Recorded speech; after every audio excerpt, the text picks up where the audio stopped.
So, hello. Yeah, Umar, how are you? Hello. Hi, sir. Can you hear me? Yeah, I can. How are you? I'm great, sir. I'm great. Thank you so much for taking me. And I'm so sorry about the earlier two times you took me, but I was unable to speak because of No some problem. work. No problem. I just wanted to share my story with you. And I have a few more things to share also.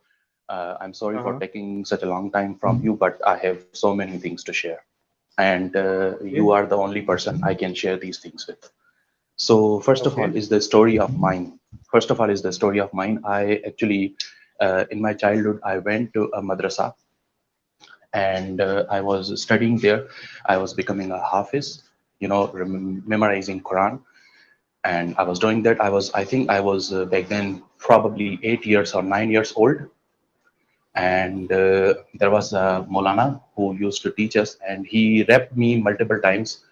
I mean, not multiple, like 7 or 8 times. It was maybe around 30, 40 times or something like that. Sorry And to, the shame hear culture, about it. no, no, I'm completely fine, and I have absolutely no shame in sharing my story because I mean I just want to show a middle finger to the person who did it, not the person Uh-huh. who suffered. I mean, why should I be ashamed Uh-huh. of this? Uh-huh. So what happened was that the shame culture, the shame culture created around this thing was so intense that I was not even able to share any of that shit with my parents or with my siblings or with my uh, any other relative. So what But the ended up happening children, was the other I children, actually, if I remember correctly, I actually choked. I mean, I was not able to even memorize Quran. There were some psychological problems happening with me, and my progress in memorizing Quran was plateaued. The plateau. So the plateau happened, and I was unable to make any progress or do anything at school for that matter.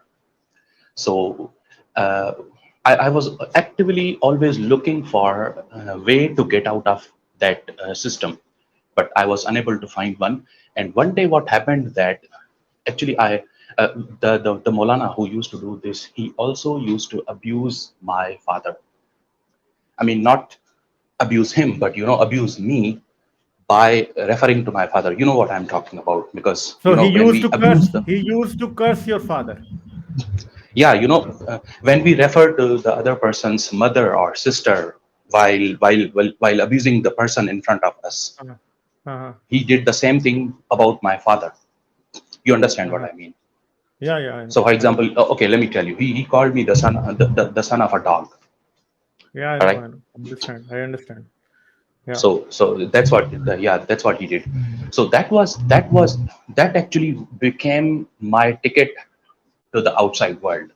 So I actually shared this thing, and he did it many times. I don't even remember how many times he did it.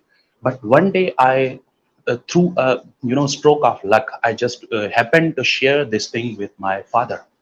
I told him, the Maulana abuses you. That was the only way to. I mean, that was the only reason, the only sufficient reason that he agreed for me to stop going to that place. Uh-huh. So that's how I bought my way out. Thankfully, I don't know. I mean, it might be my temperament that I don't think I have any trauma associated with that, but it did happen multiple times. So if anybody has any doubt about all this thing happening in the madrasa system, I can assure you it is happening, and it is also happening right now all the time, because it did not only happen to me. I mean, in the same place there were some other kids also of my age. It also Uh-huh. happened to them, and we used to make each other ashamed of this thing. We used to point fingers at each other. Okay, so this happened to you, and the other would say other one would say, okay, I know, it also happened to you, so who are you to point finger at me? So this is how So the it so went the on and children on. usually thought it was their fault, not the mullah's fault. No, they didn't think this way, that it was their fault. But I mean, they everybody knew that the culprit was one person. But we actually made fun of each other. I mean, not fun in a joking way. We actually, when it came to when the push came to shove, this was the way we insulted each other heavily. So you know what I mean? Huh? I mean, we just insulted each other through this thing.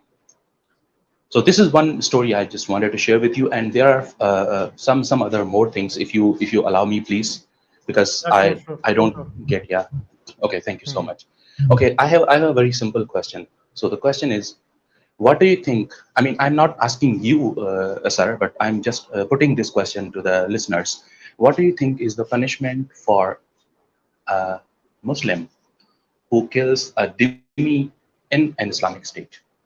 And what do you think Who kills the is Zimmi in the Islamic State? Zimmi. yeah. Okay. And what do you think is the punishment for a dhimmi who kills a Muslim in the same Islamic state? Should I answer it or should I let it go to the audience? I mean, it's just plain.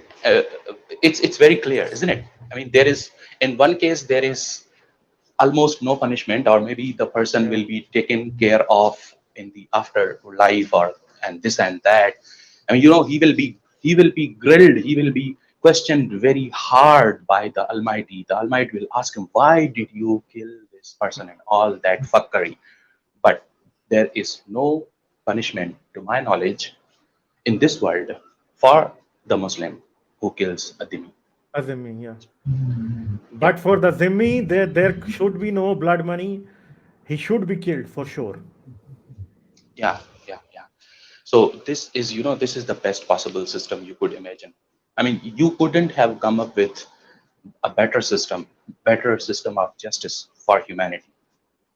And this is it. This is the best one.